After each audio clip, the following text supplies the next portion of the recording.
Hey Beer Geeks, now every year we release our big this year 2021. The breweries we think are going to have a great year or make some impact, whether it's really growing or making amazing beer or changing the beerscape. And every year we promise that we will go visit those 5 breweries. Such good intentions, Johnny. Always such good intentions. Yeah, well this year, despite the pandemic, we have finally come good on that promise to ourselves, and we are here at the amazing Beak Brewery down in Lewis. Sunny Lewis.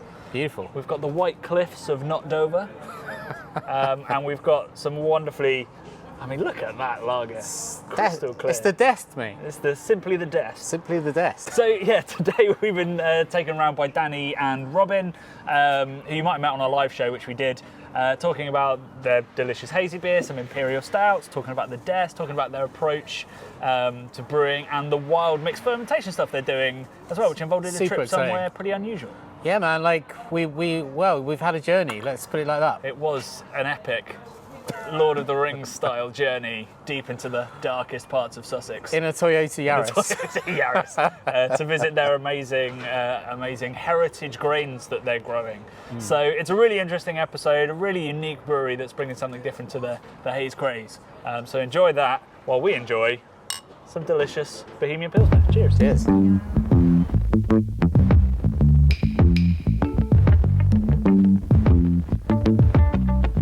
Beak Brewery is based in the beautiful town of Lewis, just a few miles from the south coast of England.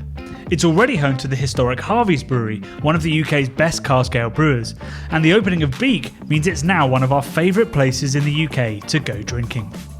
On this visit, we got to chat to head brewer Robin and founder Danny about why they do what they do, and equally importantly, why they've chosen to do it here. So I'm here with Robin, head brewer at Beak. And we're going to do one of the shortest brewery tours that have been done on the Craft Beer Channel. Short but sweet. Short but sweet, yeah. Exactly. Tell me about the Brewhouse first, because that is a really deep mash tun. It is a deep mash tun, yeah. So we got an oversized mash tun, so that when we're doing really big beers like imperial stouts, like Oopla, we would have space just to still make it an all-grain brew. Right. Without having to sacrifice the batch size. You don't have to throw in sugar or anything like that? Yeah. So we're trying to avoid doing any sugars or things like that because we want our beers to be very full-bodied. It's an ambitious start for a brewery to go we're going to get an oversized mash tun right from the start because we're going to have some yeah, well, we knew the majority of our output would be 5% plus. Yeah. So yeah, it needed to be a big one. Yeah, there you go. Yeah. And then, well, actually, the other thing is the giant whirlpool. So this is your yeah. So this is our kettle. So we've got a direct fire gas-fired kettle, so there's sort of a few different options on kettles. You can do electric, steam, or gas, or there's a couple of other weirder ones. And what does gas give you? Traditionally a direct fire, you might pick up a little bit more caramelization and Maillard reaction and stuff, but we recircle the wort through there to try and avoid as much of that as possible. So you could go for it if you wanted it, but otherwise. Yeah. So if we wanted to, for a barley wine or something, we could do an extended boil and get some some nice kind of caramelized flavors. Remember, I mentioned barley wine. But yeah, watch this space. Okay. But generally for the IPAs, we don't want that kind of caramelized. That colour, yeah. So yeah, we want it nice and light and bright, and it works really well actually. It works. And then a big whirlpool to get as much extraction out of the coal, the sort of 80-degree hop. Exactly. It's key for these types of sort of New England beers. You need to be able to layer the hops in on the hot side as well as on the cold side. So. Mm-hmm.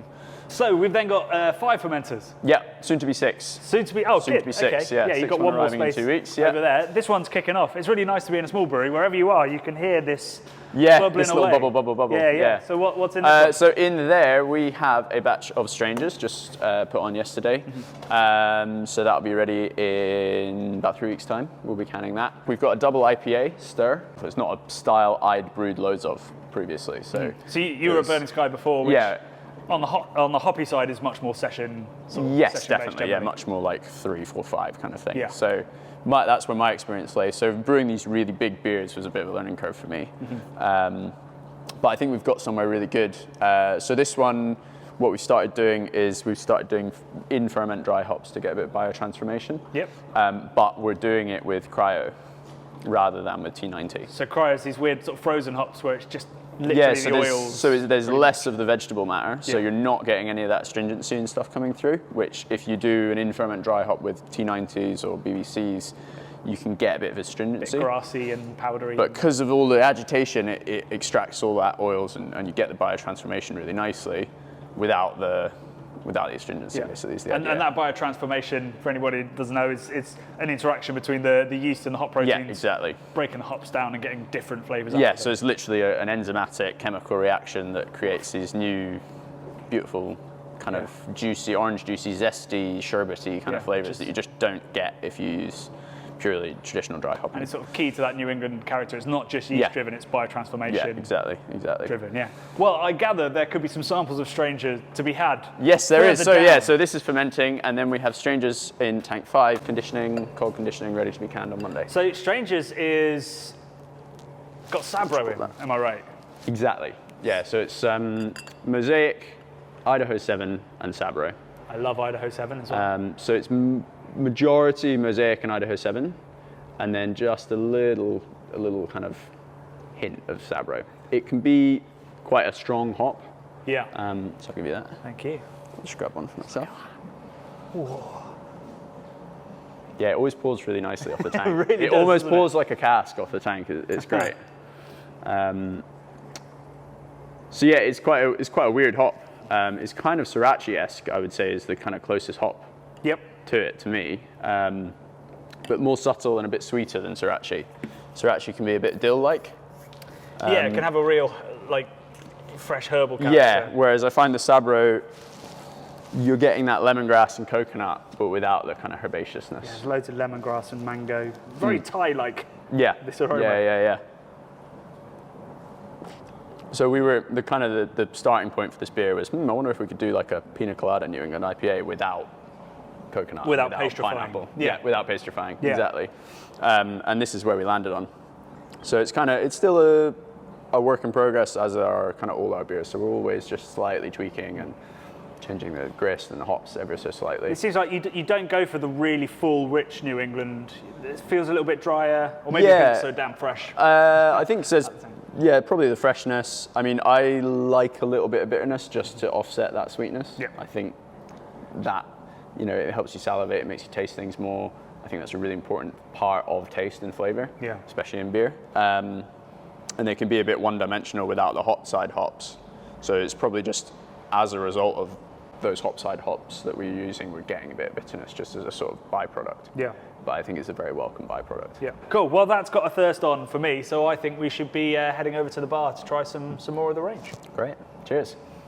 So, Danny, thanks for coming onto the show. Fancy seeing you here. Fancy seeing us here. You haven't just been stood here watching Yeah, us. I had no idea you were doing it. And you, how you doing? You all right? And there is an actual That's pretty surprise. good. Yeah. Cool. So we're now behind the bar at the lovely tap room of Beak. What are we going to sample? We are going to sample Pool, which is, so this is a new 5% beer, which we've produced with Little Leeds Beer House. So they're a really good independent bottle shop who have supported us since day one. So yeah, how did you have a Leeds connection? Yeah, so I actually, believe it or not, was a journalist before I started doing this, and I had a homebrew project that essentially got out of control.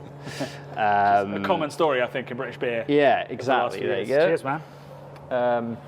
And yeah, it eventually grew to become a nano brewery, and I was basically just selling my beer around Leeds by myself. And Little Leeds Beer House was, one of the first places to take a punt on us and start stocking. Beautiful. Thanks, man. You know how to pour a 2/3, my friend. Well, do you know what it is? It's like, I think it's the Yorkshire thing, because it's like, I always talk about, when we have cask beer, I want it through a sparkler, and it's because I want like a little bit of head That to lovely zip it through the bitterness. Big creamy head at the top. Cool. So you were doing that up in Leeds, but obviously we're down in Lewis. How did that happen? A bit of a long story. So when I worked as a journalist, I was in London for work. But eventually we just started spending every single weekend, me and my wife, just coming to Lewis to go walking. Came to the bonfire here and just totally fell in love with the town. Right. Obviously it's home to Harvey's too, so that was a bit of a draw. And we just like, sod it, let's move here. And then the homebrew project got completely out of control, and suddenly you have a not small brewery. Yeah, I mean, we're getting there. So we started off with 3 tanks and just about to get to the 6th. So So tell us about Pool, because as soon as I took that sip, I was like, it looks like in New England, but it's lovely and crisp. Yeah, I'm glad you're picking up on that, because so like we have a word here which we use quite a lot, which is like drinkability. So I banned the word sessionable, because I think like in a way, like to say a beer is like sessionable like undermines the like value of it to a certain extent, whereas like drinkability suggests like you can sit back with your mates and enjoy it, but it still has like something to it in terms of aroma and flavour. And Almost I think like a sort of table wine. Like it's not complex, but it's got something to it. Definitely, and like I think this beer is probably like quite a good example in that it's not like you say a super juicy New England IPA, because it has Hallertau Blanc in it, which is essentially like the German version of Cascade. So it's got like a little bit more like earthiness to it, a bit of like herbal flavours coming through, a little complexity. Like kind of tea. Yeah, a bit like tea-ish, yeah. And so yeah, this I think it's probably a good example of the kind of pale ales we like here. I mean, we obviously do like juicy New England IPAs, but sometimes you just want something that you can crack open and drink without feeling sick. Crushable, without feeling sick. It hasn't got that sweetness that can get a little bit too overwhelming sometimes with the sort of New England stuff. Yeah. And that drinkability that you have in all these beers, I'm right thinking you've never actually been open while the pubs have been open because of everything. Yeah. So you've been really taproom and small pack focused, which I think probably suits that drinkability. It's people don't come here for they come here for a session for an afternoon. No, that's true. And like one of our slogans, it's our only slogan, is life affirming ales, and it kind of sounds a bit pretentious. Like we've had people kick off on social media saying like, being a nurse is life affirming, not making beer, and there's like an element of truth to that. But I think what we're trying to say is that like food and drink can actually, like if you really like food and drink, it can present you with genuine like life affirming experiences. Makes life worth living. And it's given all three of us jobs and passions and friends and totally. And this is like for us, this beer like embodies that ethos, because it's about like, you know, beer is nothing without mates and without conversation. So we want something that you can actually sit down, drink, but maybe it's not like the centre of the conversation all of the time. Yeah. Is that why it's called pool? Is it like a pool party in your mouth? You're fighting with your friends along? Yeah, it is a bit of, but I'd like to say yes, but there probably wasn't as much thought that went into it. No, like our beer names, quite a lot of people ask where they come from, but they tend to be led by the artwork. So we work with a really good artist called Jay Cover, and we just like look through his portfolio, find something that we like the look of, and then we say, let's design a beer around that illustration. Call it whatever it looks like. So the recipes come from the artwork as well to some extent? To some extent, right. Yeah, definitely. And I think what has happened in the past quite a lot with like beer and art is the brewer is like top of the hierarchy, and traditionally, like it has been like will dictate, I want the beer label to look like this, where we're very much like, actually, maybe the artwork should dictate the beer. Yeah. So. I mean, it's the artwork that sells.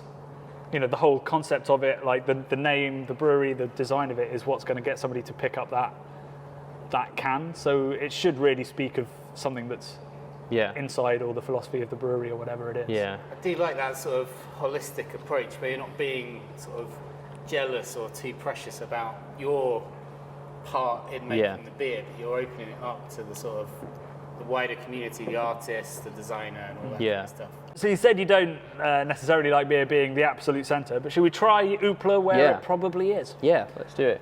So yeah, like I was saying, not all of our beers are like have massive drinkability, and this is probably a good example of that.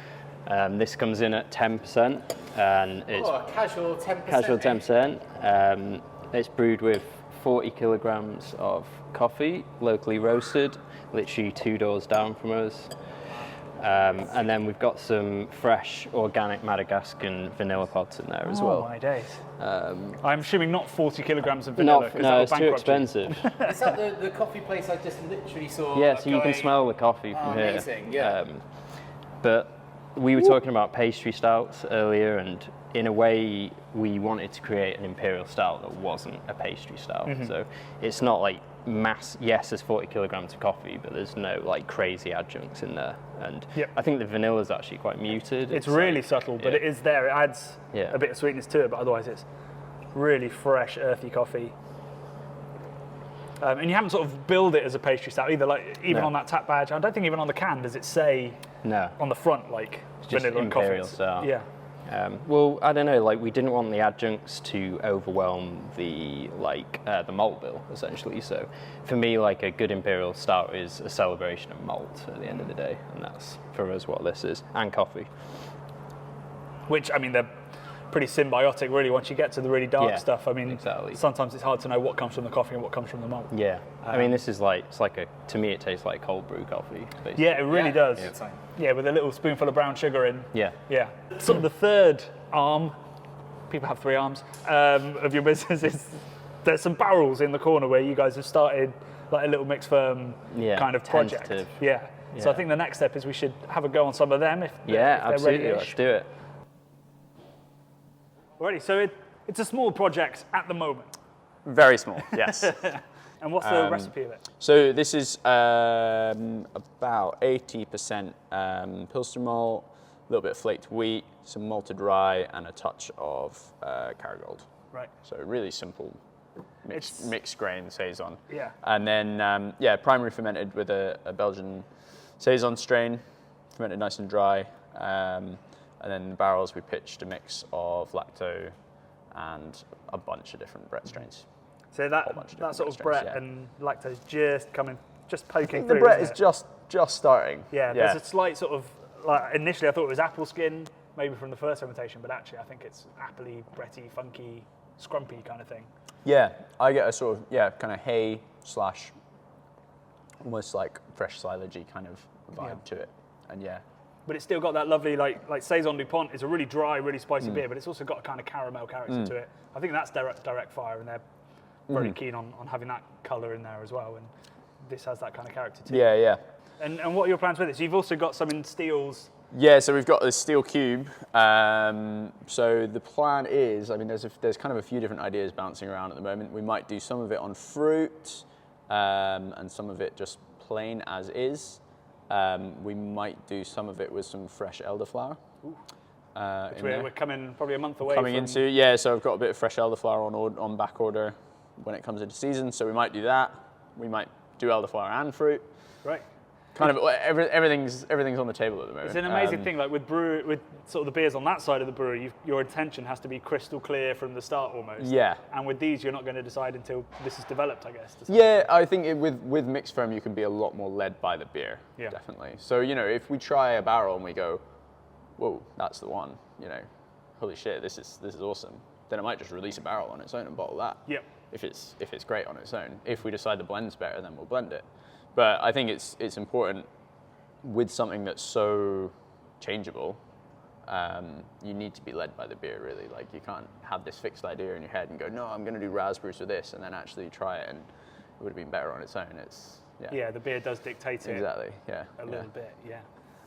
How ambitious is this project going to be? How much? Because obviously you're slightly tight for space, but I feel like you We can are a cram little some bit. more barrels Yeah, in. well, I'm sure we could go higher. We've got plenty of room up Go top. higher, Yeah.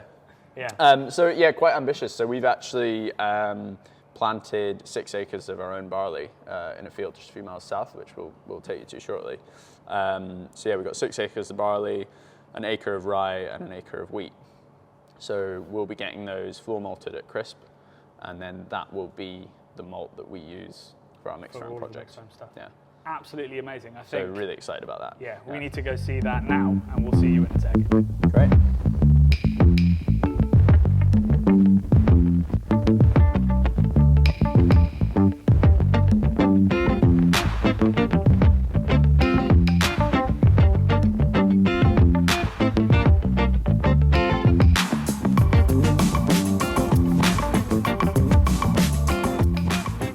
Just follow us, he says, in his tractor. So you're going to have to point it out to me, but this is barley, right? This is barley, exactly, yeah. So we're up here at South Farm, up on the South Downs, and so we've got some mixed variety heritage grains, spring sown barley there, which is so this 5 acres here, this patch here up to the grass, will be all for us. Yeah. So this should equate, give or take, to about 5 tons. Right. Which should do us for the mixed firm stuff for the year. And from the way it's mixed, you said it's all mixed heritage grain. So you guys are just going to harvest it, malt it, all the different varieties As one, together. exactly. So Yeah. you just literally So in a bag, in Yeah. a mash tun, Yeah. recipe done, pre-mixed. Yeah, exactly. So the thinking behind it basically is, rather than it being a monoculture, which could be like the different varieties are quite susceptible to either like loads of wet or cold or drought, if you have a mix of varieties in there, then the idea being you might not get a bumper yield, but even with bad weather like we've had this spring, you should still, some of the varieties should still get through there. Yeah. So it's to be a bit more sort of tolerant of the changing climate and things like that. And I guess it adds another element of seasonality as well, because the amount of each grain you're going to get is going to vary with each vintage. Yeah, and I guess depending on the weather, depending on all those different things, we'll get different ones. We'll probably do a bit better, and we'll be a bigger portion of the blend and things like that. So it should add a nice seasonality and a nice change year to year. I mean, it was when we started the brewery. This was something that I really wanted to. I really wanted to do and work with a local farm to be able to do this, because I think grain so often gets sort of left as, oh, that's the tapestry that we paint on, but we'll just forget about it. Yeah. But it's integral to beer. It's what defines beer. So we should make a song and dance about it, and we should celebrate the people that grow this stuff and put this effort into it. Absolutely. Well, it's a Friday. It's getting on for 5 p.m, so I think it's time for some pints of Des back at the brewery, and I need to calm down from that drive down the farm, down the farm path. Beer, please. So one of the reasons that we picked Beak, I think, is because we saw quite a lot of potential in what they were doing. We'd already tried Dest, Lula, the table beer was amazing. The hazy stuff was really great, but also really crisp and a bit lighter, which I think a lot of New England brewing kind of needs. And it was great to see every beer in that brewery taking that to heart and being all about drinkability of these New Englands. That's it. That was the key for me, and we talked about it, making drinkable beer. Because I think a lot of the time these days, a lot of breweries, they just want to show off, and they just want to go, look at me. And you it's great, you want to drink it, but you don't want to drink another one. It's a festival beer. It's like a lovely third of it. But what's really great is to have those New England flavours in a beer that you just want to go back to again and again and again and again, almost to the point of a beautiful, beautiful lager. 100%. And yeah, that wild stuff and using their own heritage malt varieties is just such an exciting addition to the wild ale kind of philosophy. 100%. So I'm really excited to see that. So, Great stuff. so yeah, this is not the last time we'll be at Beak. I think there's a lot more to come from them, and probably a lot more drinking for us to do this evening. Hey, Cheers. cheers.